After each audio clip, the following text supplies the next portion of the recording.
رمضان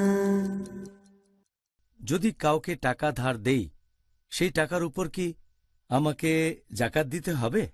যদি আপনি টাকা ধার দেন, যেটা ধার দেন, আপনি স্বর্ণ ধার দিতে পারেন অথবা রৌপ্য অথবা টাকা অথবা পয়সা, তাহলে তখন সেই টাকার মালিককে জাকাত দিতে হবে। যদিও এখানে খেয়াল রাখবেন যে টাকা ধার দিচ্ছেন সেটার উপরে যেন কোনো ইন্টারেস্ট বা সুদ না নেওয়া হয়। যদি কাউকে ধার দেন তাহলে আপনাকে এখানে জাকাত দিতে হবে, যে টাকাটা ব্যবহার করছে তাকে দিতে হবে না। আর আপনি এটা হিসেব করবেন, যেমন ধরেন ধার দিলেন হয়তো আপনি ব্যবসার কাজে, বললেন যে প্রফিট ভাগাভাগি, তখন টাকাটা আপনার, এখানে আপনাকে জাকাত দিতে হবে। সাধারণত দুই ধরনের লোন দেওয়া হয়, একটা সিকিউরড লোন আর একটা হচ্ছে আনসিকিউরড লোন।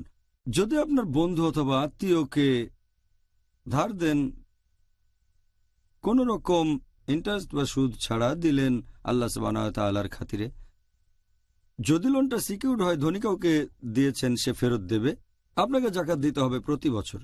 যদি ধার দেওয়ার পরে 2-3 বছর পার হয়ে যায়, আপনাকে সেই ধারের উপরে প্রতি বছর জাকাত দিতে হবে। ধরেন ধার দিয়েছেন 1 লক্ষ টাকা বা $1 লক্ষ, তখন আপনাকে জাকাত দিতে হবে 2500 টাকা বা $2500 প্রত্যেক বছর ধার দেওয়া টাকার উপর জাকাত দিতে হবে।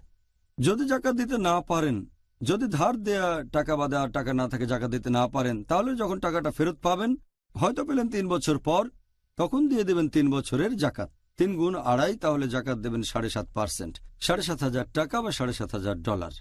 আরেক টাইপের লোন হচ্ছে আনসিকিউরড লোন। আপনি যে লোককে টাকা ধার দিয়েছেন, হয়তো সে গরিব আর আপনার মনে সন্দেহ আছে সে হয়তো টাকা ফেরত দিতে পারবে না। যদি আনসিকিউরড লোন হয় আর মনে করছেন যে টাকাটা আর কখনো ফেরত পাবেন না, যদি না দিতে চান তাহলে প্রতি বছর দিতে হবে না। যদি আপনি না পান তাহলে জাকাত দিতে হবে না, কিন্তু যদি ফেরত পান 5 বছর পরে হলেও আপনাকে তখন পুরো 5 বছরের জাকাত দিতে হবে। যদি 5 বছরের জাকাত হয় তাহলে 5 গুণ 2.5, তার মানে 12.5%। তাহলে জাকাত দেবেন $12,500 টাকা বা $12,500 সেই টাকার উপরে। আচ্ছা,